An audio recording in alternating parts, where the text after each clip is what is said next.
It's finally done, my Showalter OM. This is the first acoustic guitar that I have ever built. I am not a luthier. Don't say that. I hold that phrase in very specific regard. And I don't want to compare it to other situations, but for me, that is a title that belongs to people that have done it over and over and over again and are committed to honing their craft and becoming the best builders they are. One day I hope to be a luthier, but for now, I am just someone who has incredibly talented friends. Steve and Joyce from Showalter Guitars let me use their shop, teach me through their kindness, wisdom, patience, lots and lots of patience. I built this guitar with them. This guitar on the top is quarter sawn sycamore. This wood grew up in the Shenandoah Valley. Steve milled this shortly before we built this guitar. Another wood that grew up in the Shenandoah Valley is the bridge here. This yellow wood is Osage orange, and that grew in the valley as well. The fingerboard is from Africa. That is ebony. On the back and sides of this guitar is Osage orange on the back, and the neck is a three-piece neck with walnut down the middle, Osage orange, and then there's a sycamore cap. On the front of the headstock is beautiful walnut that's very figured. Now, listen, there's so many things I need to tell you about this guitar. Now, we made a video series all about this guitar, but I just want to give you my debrief on what it's like to live with this guitar, how I honestly think it sounds, and yeah, just what is going to happen with this one for the rest of its life, for the rest of my life. When I think about this guitar, I think about the countless hours spent with friends, with Steve and Joyce, the jokes and just the stories, the friendships that came out of that. But also, I came out of it with a new sense of accomplishment and confidence in myself that I can do hard things and that I can do technical things. So as I come out of this guitar, I'm really proud of it. Now, that's a whole other question of, do I like it? I knew the whole time we're making this guitar that I was going to come away with a really unique guitar and a really pretty guitar. I was not convinced during most of the time that I was going to come away with a guitar that sounds great. That's a hard sentence. I know Steve is going to watch this video. But I was concerned because so many choices were being made that weren't traditional choices. Sycamore as a top wood, unusual. It's probably a lot like mahogany. In my experience, it's similar in density. And so a mahogany top guitar, okay, I know what that sounds like. But then we got to other things like, well, I wanted to use Osage orange on the back and sides. And I didn't know how Osage orange sounds, but we're sitting there kind of working on the guitars. And I just realized how hard Osage orange is. It was hard on saws. It burned a lot when we're cutting stuff. When we ran out of ebony the day that we were going to film the video for the bridge. And so I asked, hey, what tone woods do we have that are the same density as ebony? And immediately we all knew, well, Osage orange is very hard, very similar to ebony. So if we're saying, okay, well, it's as dense as ebony, I then run through my mind like, well, what guitars are made of ebony back and sides? Like, okay, I can think of a couple. There are definitely some Loudons I've played Loudons that are Macassar ebony. I've played some Alvarez that are Macassar ebony back and sides. But then when I combine that with, well, is there a guitar that is a mahogany top and ebony back and sides? No, I couldn't. So coming out of it, I did not know what it was going to sound like.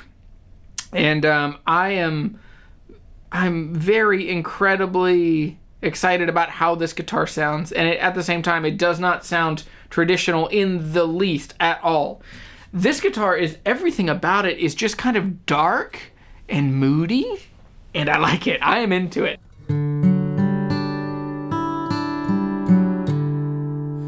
Let's play some straight chords.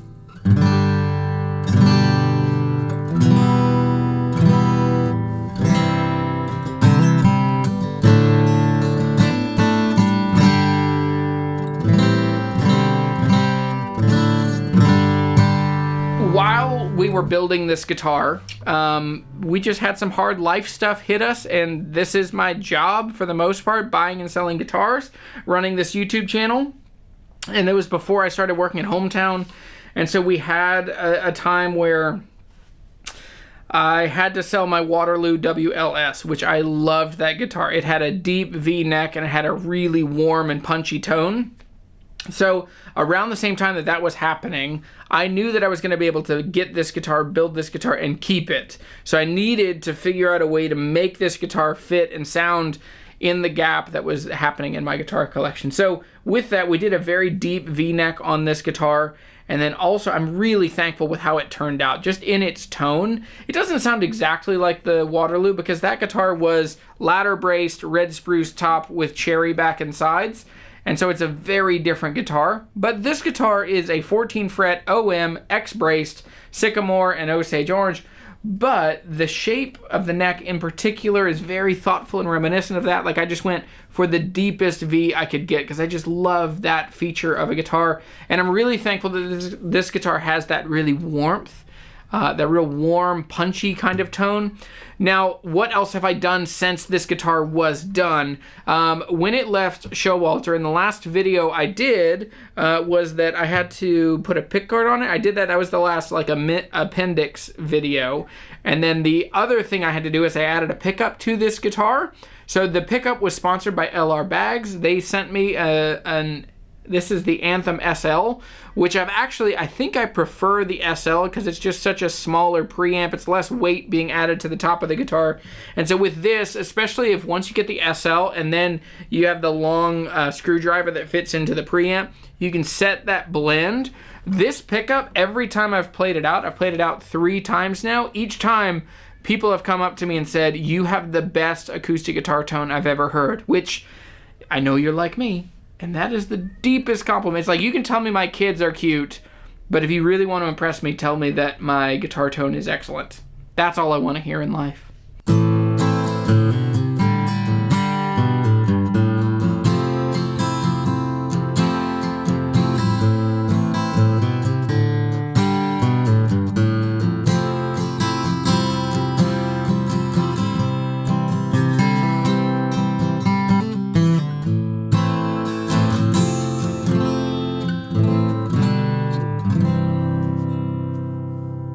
I did take this to Nathan Wright. He did the fish inlay on the fingerboard. He also, while it was there, because he is just a freaking wizard of guitars, I asked him to do a couple things, and it ended up involving undoing 2 things that I had done. And at first I felt weird about it, but now it's just, well, he's an expert. If it's at an expert's house, at his shop, I'm just going to have him do it because it's better than my attempt. So I had Nathan do 2 things. One, I had to make a new saddle that is compensated so that the intonation is dead on perfect. And it is as close as it can get, and it's wonderful. I've been able to play this guitar all the way up, and it's still in tune and sounds great. The other thing that Nathan did was that he put on a new nut. And this was the hardest thing. Of all the things that we did to build the guitar, the hardest thing for me was getting the nut to work properly. And so I did 2 tries, and I still wasn't happy with how it came out from Steve's. And that's nothing against Steve. That is me just learning how to make something, and I have I know what I want and expect, but I also know where my skills are. And so instead of beating myself up and just not liking it, while it was with Nathan, I said, Nathan, go ahead and make the absolute best nut that you can. Now, he did a third thing, which is he just did a final kind of crown and level on the frets. It was still just a little buzzy right in the middle of the neck. And so while he had it, just went ahead, crowned, leveled, saddle, nut, and this thing is just, this is everything that I would want in a guitar. So, will this guitar be with me forever? Yes, that is the absolute goal, ambition. This guitar is so wonderful, and I'm excited to finally have a guitar that I get to grow old with. Now, a few years ago, I had 2 guitars that I was convinced that I would have for the rest of my life, and life got really hard. Being self-employed, having little kids, having a mortgage, we got squeezed and pressed so hard by life that I had to sell my 1961 Gibson J50 and my 2011 D35. Both I bought from the guitar shop that I used to work for. I bought them from Warren. They were, large gift kind of guitars. And so in the end, they just had to go. And it was a hard lesson. It was a lesson I needed to learn at that point. But we have set ourselves up. We've tried to walk in such a way and make plans in such a way that we won't get to a place where we have to sell everything that's not nailed down. So this guitar is going to be with me forever. I'm very excited for it. And with that, the biggest thing that's going to fade and change is this. The back and sides, they are already a different color than they were when we finished this guitar in October. This guitar is now, it's more golden, but it was like mustard yellow. And so this is going to fade, and eventually this guitar, within probably 5 years, Steve has said, within 5 to 6, 7 years, this guitar will look like oak. It will be a dark brown. And so with that, I'm excited for it to change. I also don't want it to change. Thanks for watching these videos. Thanks for supporting my channel. I was able to take basically 2 or 3 days a week and only be at his shop and not like be making money because you guys watch these videos, because you're patrons, because you're channel members, because you are friends that send super chats during the live shows. Thank you for every bit of it. Thank you for your support and your kindness to me. And I hope that you get to build a guitar, that you get to find a guitar that you get to grow old with, and that you just feel so deeply connected to. For me, this body shape, these tone woods, it is just so wonderful, and there's so much payoff. So thanks for watching, and I cannot thank you enough. Bye.